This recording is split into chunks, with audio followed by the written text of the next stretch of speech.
네, 오늘은 자아심리학자 안나 프로이트에 관해서 연구하겠습니다. 안나 프로이트는 아버지 지그문드 프로이트의 헌신적인 딸이자 또 아동 정신분석의 선구자이기도 했습니다.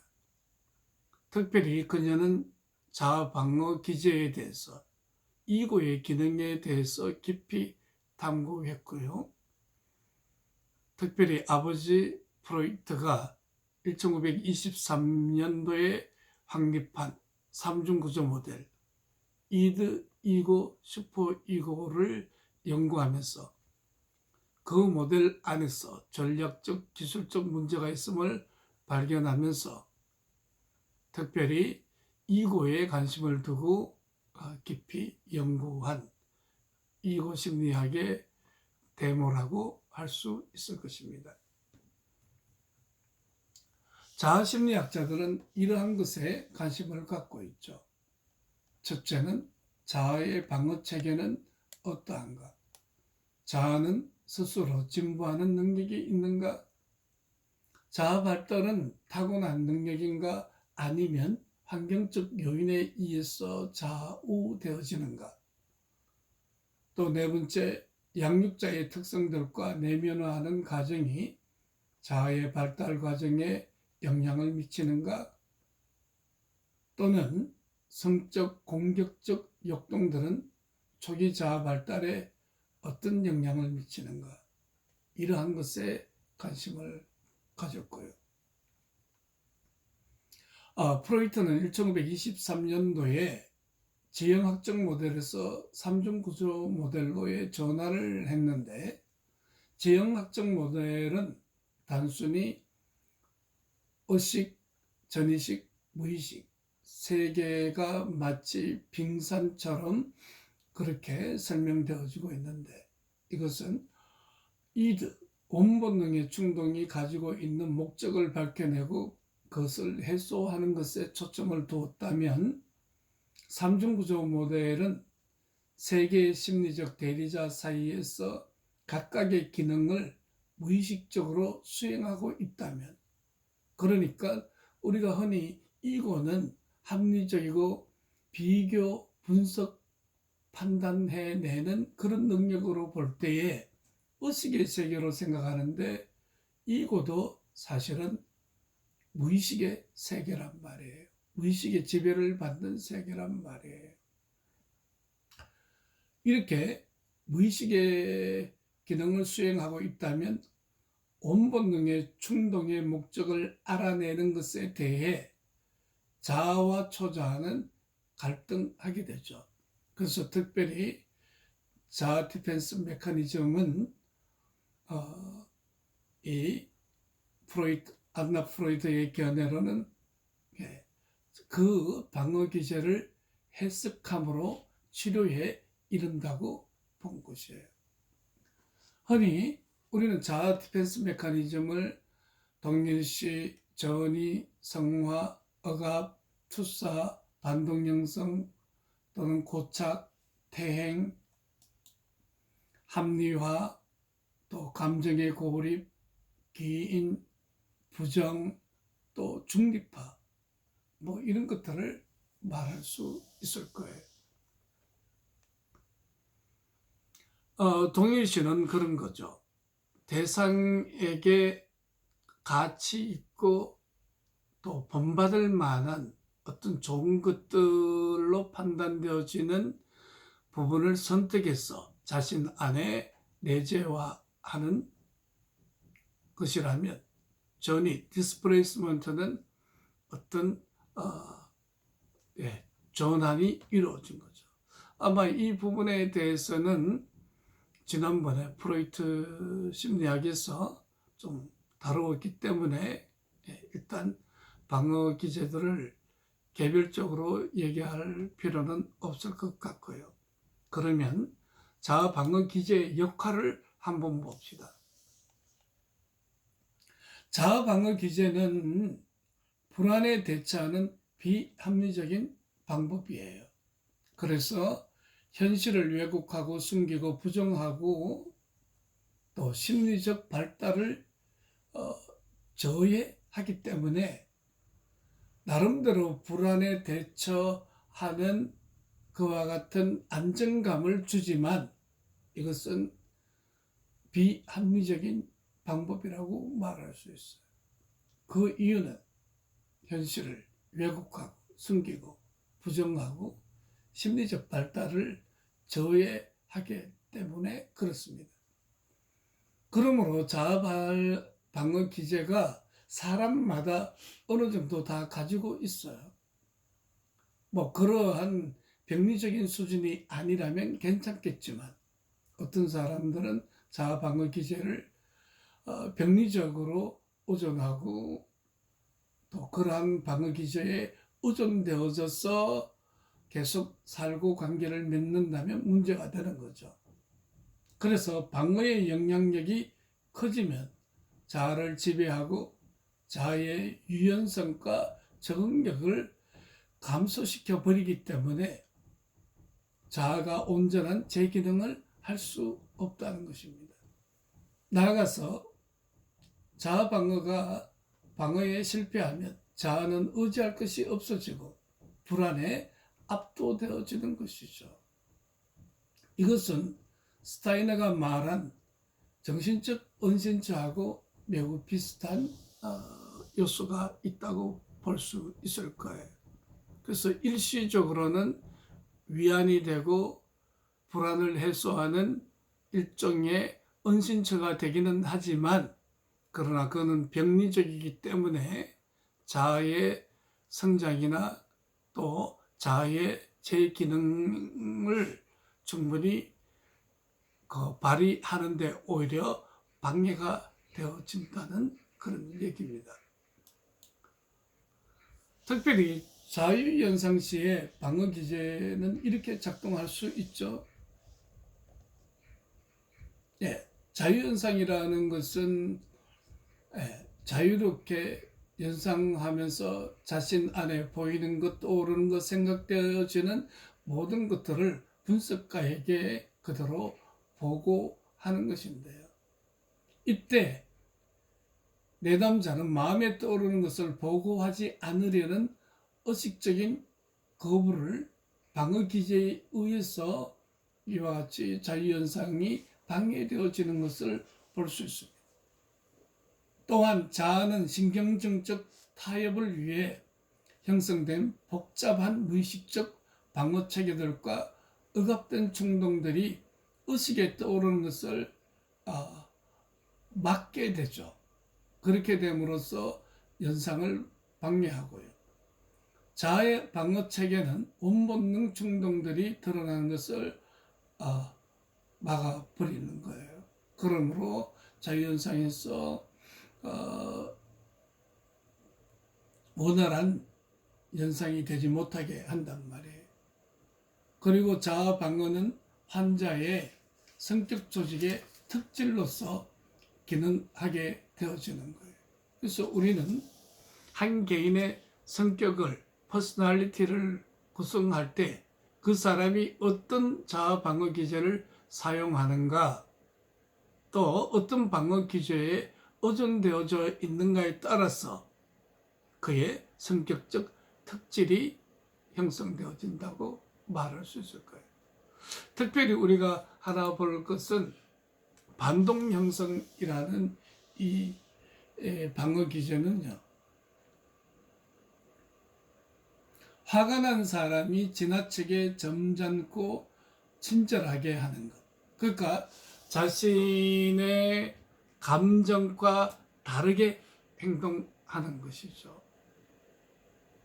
그렇게 함으로써 자기를 숨기고 자기를 방어할 수가 있는 것이에요.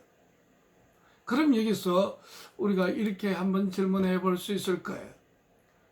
그럼 방어 기제를 벗기는 것은 어떤 의미가 있는가? 방어 기제를 벗기는 것은 자아의 방어적 억제로부터 원본능 충동들을 해방시켜 주는 것일 뿐만 아니라 또 자신의 생활 양식 전체를 위협하는 것이 돼요. 왜냐하면 자아 방어 기제에 의존되어 있는 한 개인은 그것이 병리적이지만 그러나 그러한 방어 기제에 의존되어 있을 때에 불안에서 어느 정도 평안을 얻을 수 있고 안정감을 취할 수 있다는 점에서 방어 기제를 반복하고 반복하게 되는데, 이 방어 기제를 벗기고 해석해 버리면 자신의 심리 내적 안정감에 위협을 주는 것이에요. 그러므로 또 원본능의 충동을 해방시켜주는 그와 같은 또 가치도 있습니다. 그래서 분석가는 원본능 충동들에게 있어서 해방자이지만 자아 방어들에게는 위협이 된다는 것이에요. 무의식적 방어 과정들이 분석됨으로써 제대로 된 분석 치료를 이룰 수 있다는 것입니다. 그러므로 문명 사회일수록 자아 방어 기제는 점점 더 많이 발달되어지고 사용되어질 수밖에 없을 것이에요. 이대에서 올라오는 원본능의 충동, 그리고 슈퍼이고가 그것을 막는 것, 규제하는 것, 이 사이에 자아 방어 기제는 일종의 이 원본능의 충동을 억제하고 또 다른 형태로 전환시켜 버리는 거잖아요. 그러므로 원본능의 충동이 원활하게 움직이지 못한다는 것은 한 개인으로 볼 때에 온전한 인간다움을 잃어버리는, 상실해버리는 그런 형태가 되어지기 때문에 사실은 방어 기제를 벗기는 것은 한 개인에게 있어서 위협이 되기는 하죠. 왜냐하면 병리적이지만 그것에 의존되어져서 안정감을 누리고 있는데 그것이 해석되어지고 그 다음에 무너져 버리니까요. 그러나 원본능 충동은 원활하게 이루어진다는 것입니다. 그래서 뭔가 사람다움을 드러낼 수 있는 거죠. 자아 방어 기제 속에 숨어 있는 인간의 다움을 표현되어진다는 측면에서는 가치가 있을 거예요. 그래서 안나 프로이트의 이고 디펜스 메커니즘 이 개념에서 무의식적인 방어 과정들이 분석가에 의해서 분석되어지면 결국 한 개인으로 봐서는 자아 방어들에게 있어서 위협을 가하게 되고 또 자신의 생활 양식에 흔들그림이 있지만 그게 병리적인 것에 계속 안주할 수는 없잖아요. 뭔가 자신을 깊이 성찰하게 되고 자신에 대한 진실한 직면을 할 수 있게 됨으로써 새로운 성장을 이룰 수 있다는 것에 가치가 있겠습니다. 그러므로 이고 디펜스 메커니즘에 있어서 분석의 초점은 무의식을 통찰하기 위해서 분석가는 원본능, 자아, 초자아의 무의식적 내용 모두에 관심을 가져야 한다는 것입니다. 그래서 이고, 이드, 슈퍼 이고 세 구조 모두에 관심을 가져야 하는 것이에요. 지난번 프로이트 때도 얘기했지만 슈퍼 이고는 종교, 법을 지키는 것, 사회적인 간섭을 쫓는 것, 질서를 따르는 것, 그리고 어떤 이상적 세계를 실현하는 것, 가치 있는 것이지만 이것이 어떤 그 현실 의식의 세계가 아니라 사실은 무의식적인 세계이죠. 그래서 슈퍼이고의 잔인성은 히틀러의 인종 청소라는 그 이상 세계를 만들기 위해서 유태인들을 600만 명이나 죽여버리는 그런 끔찍한 것을 볼 수 있잖아요. 우리는 흔히 이거를 현실의 원리 또는 이드와 슈퍼 이고 사이의 중재자 역할을 하는 것으로 말하고 있지만, 이 중재를 할 때에 의식의 차원에서 일어나는 것이 아니라 무의식의 차원에서 일어나거든요. 특별히 자아 디펜스 메커니즘 형태로 만들어진단 말이에요. 그래서 한 개인 상담자는 이 무의식을 통찰할 때에 이드 안에 있는 무의식뿐만 아니라 이고와 슈퍼 이고 속에 있는 무의식의 내용에 관심을 가져야 한다는 것입니다. 그러므로 분석의 초점은 원본능 충동이 아니라 자아에 자각되지 않는 활동들에 맞춰서 분석되어져야 할 것입니다. 특별히 isolation of affect 그리고 프로젝션이라는 이 방어 기제를 생각해 봅시다. 처음에 그것은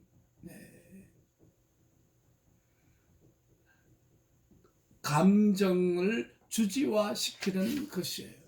즉 감정의 고립인데,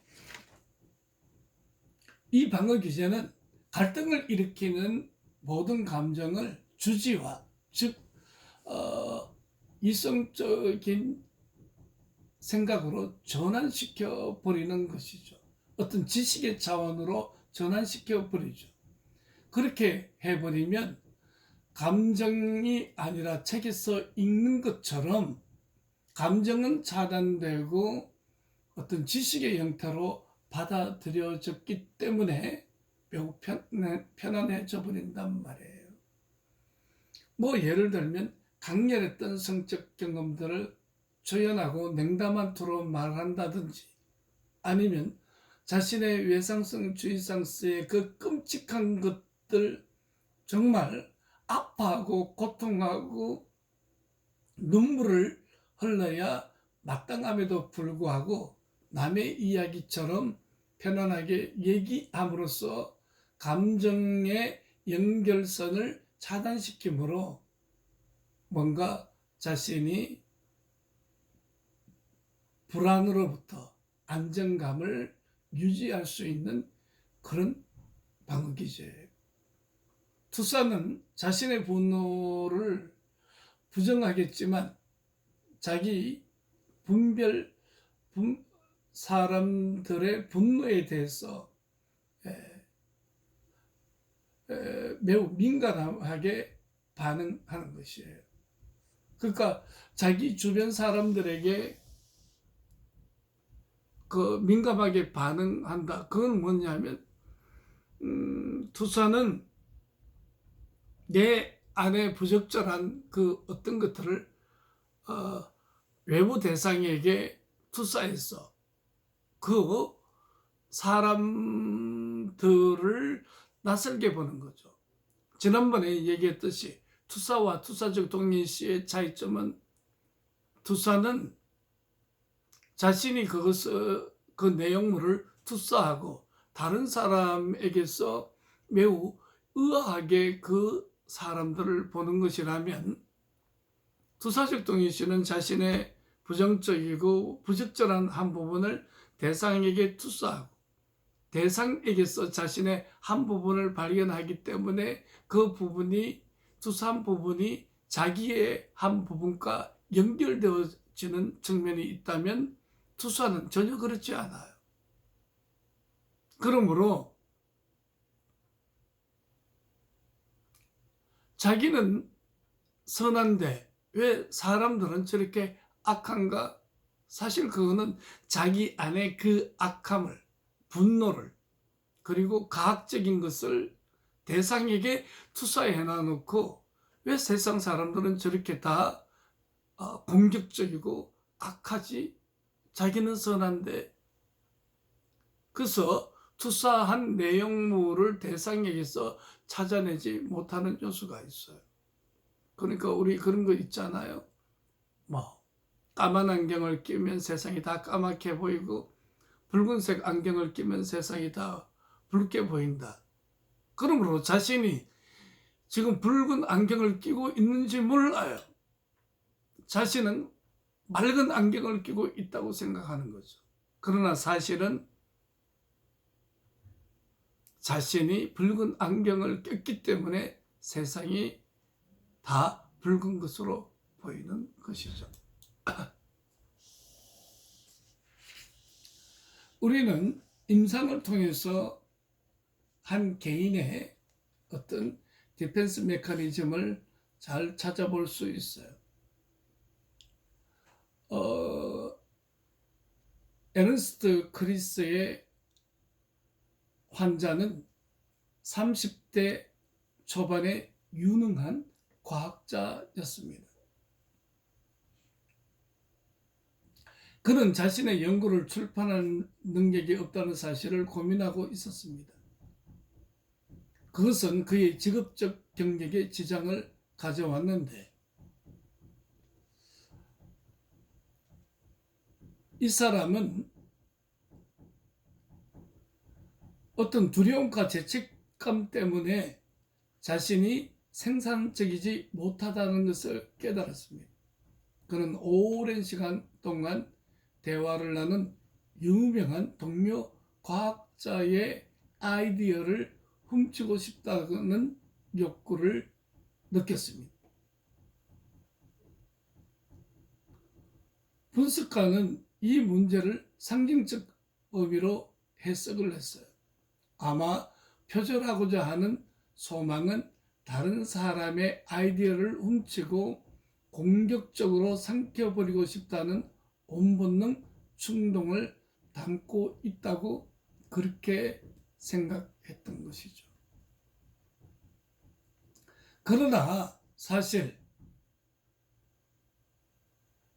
동료 과학자의 그 아이디어, 발목할 만한 과학적 소산물은 30대 초반에 이 위대한 과학자가 아이디어를 가졌고 만들어냈고 그야말로 출판만 하면 끝나는 작업인데 그것을 동료 과학자에게 주게 되었던 거예요. 그리고 그 동료 과학자들은 그것을 그냥 기쁘게 받아들여서 출판을 한 거죠. 근데 사실 자신의 연구물임에도 불구하고 동료 과학자의 이름으로 된 출판물이라는 측면에서 그 과학적 소산물을 사용하는 것에도 죄책감을 가지고 있음을 볼 수 있었어요. 그러므로 이것은 이상화라는 방어 기제가 정교하게 사용되고 있음을 볼 수 있습니다. 이 과학자는 어린 시절 억제되었던 환자의 소망을 표현하고 있는데요. 그는 경탄할 만한 아버지를 다시 창조하려는 열망으로 가득 찼습니다. 아마 그 아버지는 어떤 시골 그 제재소의 십장으로서 10명의 그 잡부들을 지휘하고 감독하는 그런 감독자였어요.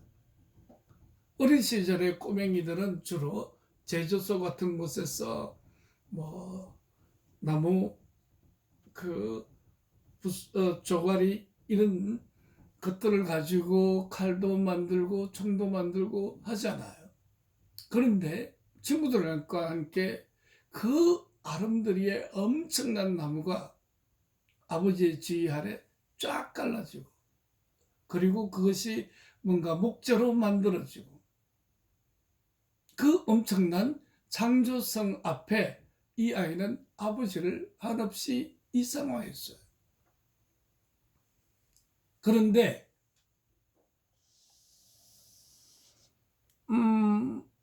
그 제조소가 문을 닫게 되고 결국 자신의 아버지는 실직하게 되었고요.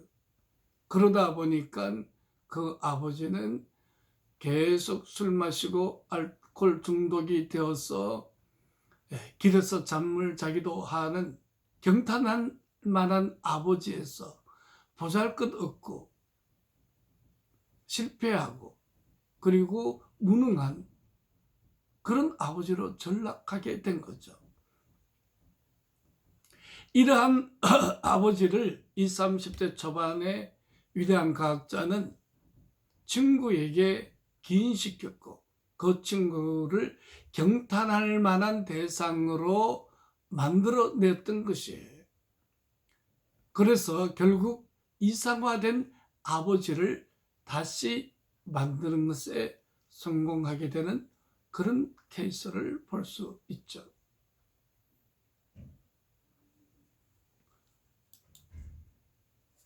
반면에 안젤라 임상을 살펴보면 안젤라는 23살에 은행원이었습니다. 그녀는 삶의 위기에 빠져버리고 말았어요. 안젤라는 아무도 자기를 좋아하지 않으며 또 마치 자기 내면이 죽어온 것 같은 느낌이었습니다. 또 업무에 일관성도 없고 인간관계도 일관성도 없고 다른 사람의 사소한 충고에도 민감하게 반응을 보이면서 히스테리컬하게 날카롭게 공격하는 그런 모습을 보였어요. 또 최근에는 난잡한 파티에서 밤을 보냈고 거기서 알지 못하는 한 남자와 최초의 성경험을 가지기도 할 만큼 그와 같은 삶을 살게 된 거죠.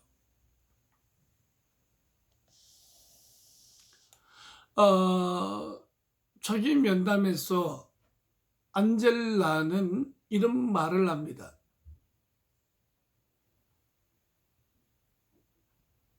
분석가가 자신의 어머니처럼 무능하다고 비판하고 그러면서 자신에게 도움이 전혀 되지 않는 진작 없어져 버려야 할 사람으로 자신의 어머니를 표현하고 그러한 것들이 분석가에게 전이되어서 분석가도 그렇게 취급하는 거예요.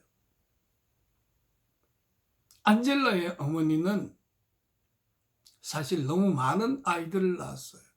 그래서 그녀를 위해 시간을 온전히 내주지 못했고 그녀가 아이가 되기보다는 맏딸로서 어머니가 아이를 낳을 때마다 그녀는 모든 동생들을 케어링하고 돌봐주었어요. 그러니까 엄마는 아이를 낳을 줄만 알았지 키우는 것은 맏딸인 안젤라에게 다 맡겼어요. 어느 날 어머니가 마시던 뜨거운 커피가 어머니 뱃속에서 그 속에 있는 작은 태아가 뜨거운 커피로 말미암아 태워져 죽었으면 하는 그러한 환상을 가지고 그러한 바람을 가졌다는 얘기를 했어요.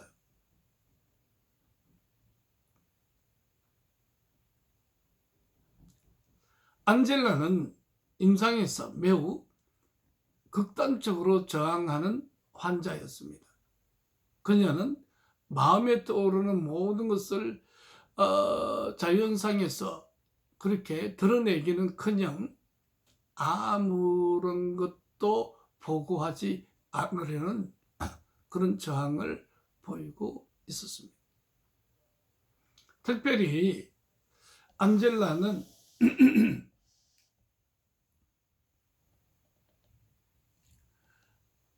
그 어떤 벽을 두게 됐는데 그 벽에 관해서 얘기해 보라고 했습니다. 분석가는 안젤라의 본본능 공격성을 해석하는 대신에 안젤라의 자신을 보호하려는 욕구에 초점을 맞추어서 분석을 했던 거죠. 그래서 분석가가 이러한 정신적 위장을 가지고 있는 중요성을 인정해주자 안젤라는 서서히 대화에 참여하게 됐는데, 안젤라는 아까 얘기한 것처럼 불안해질 때마다 벽이 나타난다고 했거든요. 사람들에게 자신에게 친절하게 대할 때, 또는 너무 화가 나서 통제력을 잃게 될지 모를 때, 다른 사람이 친절하게 해줘도 불안해지고, 또 화가 나서 통제력을 잃었을 때도 불안을 느끼면서 그 자신이 만들어 놓은 벽 뒤에 숨으면 그 벽이 자신을 보호해 준다는 그런 환상 속에 있는 벽이었습니다. 그래서 그 벽은 다른 사람들과 단절하게 만들었고, 그녀로 하여금 감정을 삶의 한 부분으로 받아들일 수 없도록 만들었어요. 그래서 그녀가 최초로 벽을 경험한 것은 5살 때였는데요. 막 학교 다니기 시작한 그녀는 다른 아이들 곁에 있으면 그들이 자신에게 무언가가 던지고 해코지할 것 같은 비망상적인 두려움이 있었습니다. 그래서 그녀는 자기 주위를 둘러싼 크고 흐릿한 원형의 공간을 느끼기 시작했고요. 그런 느낌이 들기 시작하자 안젤라는 마비되어 움직이거나 반응할 수 없게 되어버렸습니다. 그녀는 사회적으로 위축되었고, 다른 사람들이 알아채지 못한 채에 그 위축이 계속되어졌어요. 그녀는 자신이 다른 누군가가 생각하는, 머릿속에서 자신을 조정하는 생각이라고 생각되어졌습니다.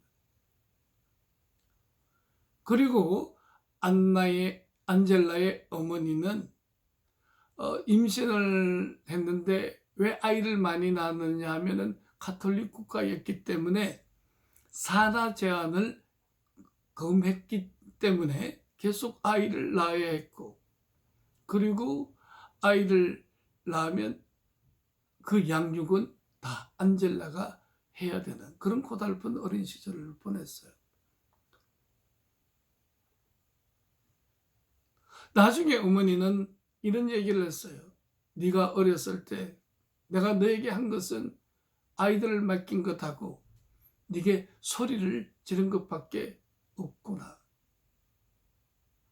그런 얘기를 하기도 했습니다. 또 한 번은 어린 시절에 엄마가 자신에게 이렇게 얘기한 것이 기억이 났어요. 이 온갖 너절한 것들로부터 나를 죽이려 들지 말고 자 어서 나를 해치워. 그러면서 어린 안젤라에게 식칼을 주면서 자신을 찔러 죽여라고 엄마가 얘기하는. 그래서 그 엄마는 때로는 따뜻했다가 무섭게 돌변해서 그렇게 무자비한 혼란한 정신세계를 갖고 있는 것이죠.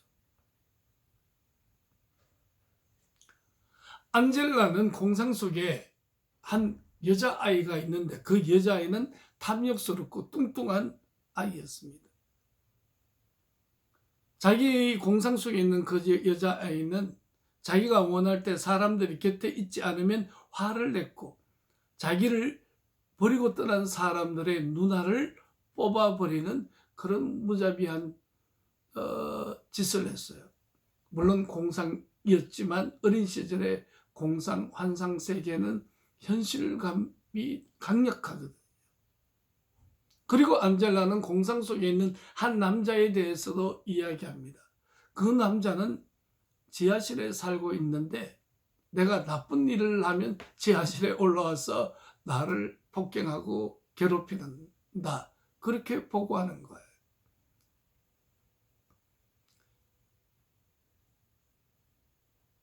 그리고 환상 속에서 그 남자는 자신이 아주 사소한 잘못을 했다 할지라도 용납하거나 용서하지 않고 무자비하게 그녀를 매질하는, 그리고 아이가 성장하게 됨에 따라 사춘기 때에는 성적인 고문으로 바뀌어졌습니다. 특별히 어린 시절에 안젤라는 사랑과 돌봄을 받는 아이들을 시기하고 미워했어요. 왜냐하면 자신이 그러한 돌봄을 받지 못했기 때문에 그러한 아이들을 시기했어요. 한번 매우 부러워했던 한 학우가 차에 치여서 죽는 일이 발생했어요. 사실 그녀는 이 여자아이가 차에 치여서 죽는 그런 공상을 자주 하고 했거든요. 안젤라는 생각하기에 자신이 그러한 환상을 가지고 그러한 공상을 했기 때문에, 그러한 생각을 했기 때문에 그 아이가 죽었다고 생각했고, 엄청난 죄책감에 시달릴 때에 지하실에 그 남자는 어김없이 다시 환상 속에 올라와서 그녀를 고문하는 것으로는 부족했던지 그것에 대한 죄값으로 자해할 것을 명령했어요. 그래서 자신의 몸을 날카로운 칼로 그어서 자해하기 시작했던 거죠. 그래서 자신의 생각을 더 잘 통제하기 위해서 남몰래 자기 몸을 자해하는 데까지 이르게 되는 그런 처참한 어린 시절을 보내고, 아마 공부를 잘했는지 은행원이 되어서 좋은 직장에 다니고 있었지만 사회생활을 할 때에 이러한 원시적인 방어 기제가 계속 나타나고 발휘되어지므로 주변의 사람들을 괴롭게 만들었고, 자신도 더 이상 이렇게 살 수 없어서 심리치료실에 오게 된 것입니다. 두 번째 시간에 계속 이어서 강의하도록 하겠습니다.